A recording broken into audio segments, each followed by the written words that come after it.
Good morning. It's 9 o'clock on a Sunday morning. And so here I am with a Sunday thought. Now, today is Remembrance Day. And all over in many countries, there are gatherings where people are remembering, laying wreaths, and remembering those that gave their lives during different wars over time. And yet, there's more than that as well. It has us remember those of us that have family, those of us that have friends that have also departed. It's a nice time to come together inside or with friends to remember them, to send loving thoughts, to send out a sense of purpose that wherever they are, because for those of us that have a spiritual awareness, we know that just because you leave this physical body, you haven't really left. You're not, that's not the end of you.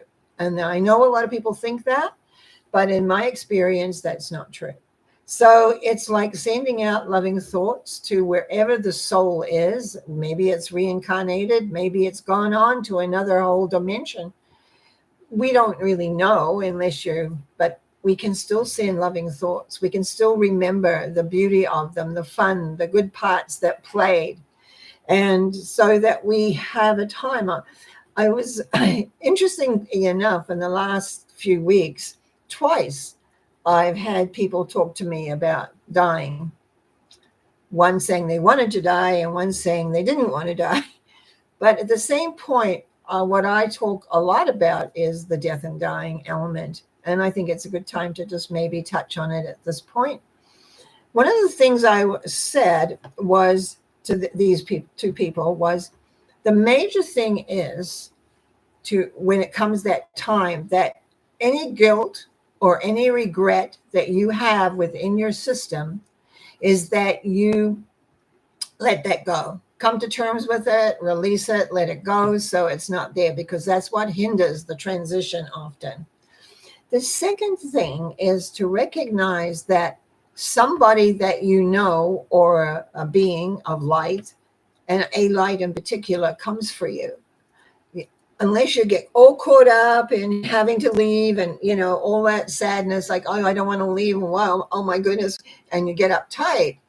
That can create different kinds of issues where you can leave this body and be immediately born into another body without that transition in between. And you really want to move into that transition in between.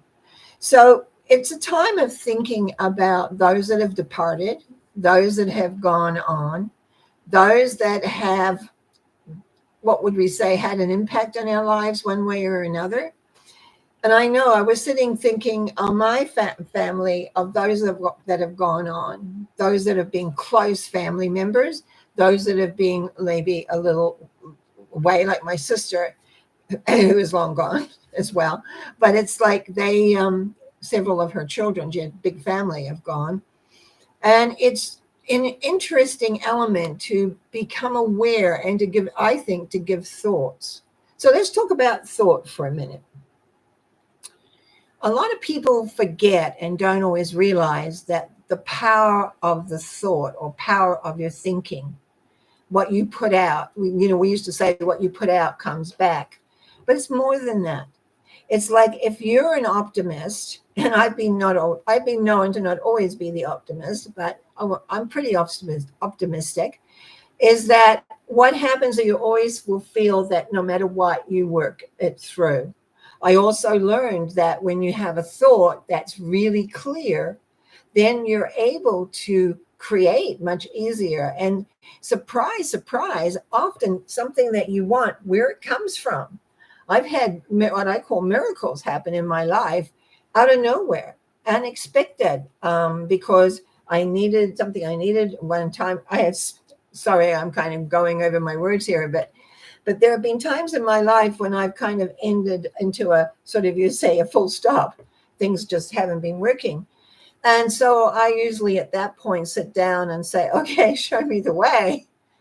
And it's like putting that thought out, show me the way. And the next thing, piece of information comes to me. A person says something, go here, go there, do this, do that. And everything opens back up again. This is about having trust. Do you have trust in the process of life? Do you have trust in how life is. We do know, any one of us who is alive now knows we're not going to be alive forever. There comes an ending. And are we prepared for that ending? Are we at peace within ourselves?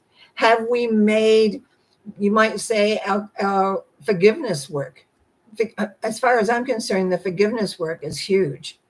To forgive yourself where you screw up, to forgive yourself for being, whatever you can be. Sometimes we just have to forgive ourselves for being human, because we have emotions, and sometimes emotions take over. And so we need to forgive ourselves for that, because we're not always sane and we're not always mentally aware or astute.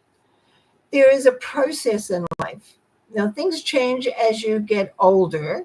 I understand that.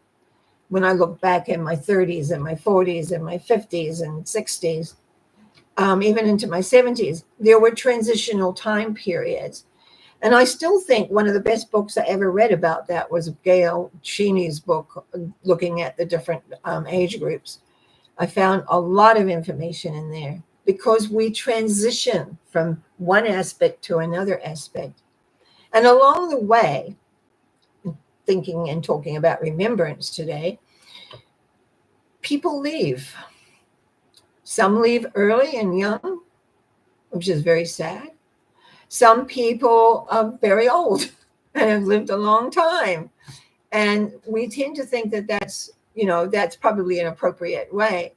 But a lot of people leave in between for various reasons, health reasons, situations, accidents.